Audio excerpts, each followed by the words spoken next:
President. I voted against this motion after a week of horror in Gaza and the EU diving in head first, draping our parliament in the Israeli flag, aiding and abetting in war crimes, including the bombing of a hospital, and still we find it impossible to say that Palestinian lives matter.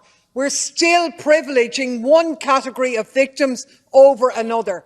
We talk about the humanitarian situation in Gaza, but why is there a humanitarian crisis? Is it a national disaster?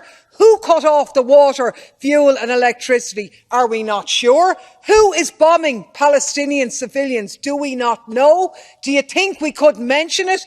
There is a crime unfolding in Gaza now, such as we have not seen since the 1940s, and we are in it up to our necks. We're watching Israel murder Palestinian civilians and preparing to drive millions of them into the Sinai desert to annex and colonise their land. It's another Nakba. It's a crime against humanity. It's not a humanitarian crisis. The EU will never live down this shame. Long live Palestine. Long live Gaza.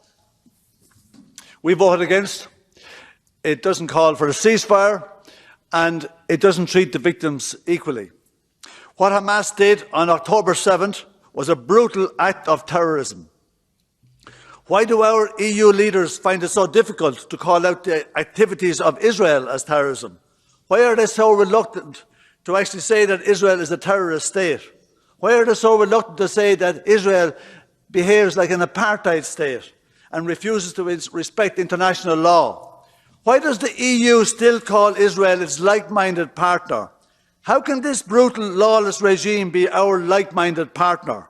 The truth is, the European Union has been complicit with the war crimes that Israel has been carrying out against the Palestinians for years. There will be no justice for Palestinians as long as the US and the EU continue to support the state terrorism of Israel.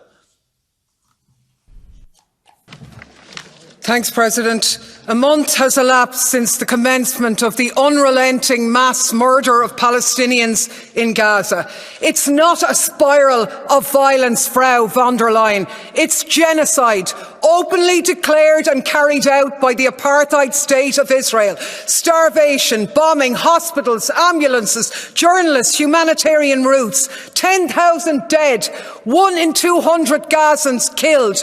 A Palestinian child slaughtered every 10 minutes for a month, and Frau von der Leyen's answer to this graveyard for children is to tell Israel to avoid civilians. Be as targeted as you can. Well, that displays some neck. You can't even call for it to stop. You can't even call for a ceasefire. Well, of course you can't, because these crimes against humanity are being carried out with your weapons, in your name, when you stood with Israel a month ago and you said you'd stand with them now and in the days to come. So don't come in here trying to wipe the blood off with belated concern. It's not just Israel's genocide, it's yours, and The Hague isn't good enough for you.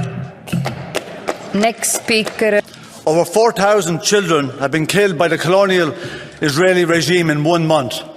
8 times more children have been killed in Gaza in 1 month than all of the Ukraine war. 8 times more. And EU leaders are still talking about Israel's right to defend itself. Defend itself. Is bombing hospitals and churches defending itself? Is bombing refugee camps defending itself? Is slaughtering 4,000 children defending itself? I mean, where have we gone? There's over 10,000 civilians been killed in Gaza with EU and US weapons. European white supremacy knows no bounds. A genocide is being carried out by a far-right apartheid Israeli regime, and they're doing so with our unconditional support. It is the EU leaders, not only can you not call for a ceasefire, you can't mention the words condemn and Israel in the same sentence. How in God's name is the EU ever going to talk about human rights anywhere again? Thank you, President. We need to talk about Israel. Joe Biden says that if Israel didn't exist, the US would have to invent it. And he's right. It's a rogue state vested in ensuring instability in the region and US geopolitical goals. And the result of this? In the last month, it's bombed Palestine, Lebanon, Egypt, Syria, all the while claiming it's the victim. It's occupied parts of these countries and bombed them so often that we don't even generally give it a mention. And so we've got to where we are today, where they're slaughtering children on an unprecedented scale. Children wrapped in bloodied shrouds in their thousands. Children under the rubble, even now, maimed and terrified, blinded with chemical agents, gasping for food and water. Children screaming over the bodies of their dead parents, "Mama, Mama, wake up, wake up." Well, I for one never thought I'd see such scenes. And the governments of the West may continue to shield Israel, but the people everywhere see it for what it is, including large numbers of Jews. The Zionist project is over. A new Middle East of peace and justice will be built. Thanks very much, President. There's probably never been a time where international law and respect for international law has seemed so important. But it's a huge problem. We were right to condemn the Russian invasion of Ukraine because it breached the sovereignty of a country. I don't think we were right, though, to spend billions making sure that it didn't stop. Our lack of consistency in how we talk about international law is killing the EU's credibility. We never had a problem, and we actually assisted wars of aggression in Afghanistan, Iraq, Syria, Libya, Yemen, and now in Palestine. International law. There's been collective punishment to cut off the water, fuel, and food. They've been bombing the place to smithereens. They've killed 4,000 children. They've killed 10,000 civilians. And you know what?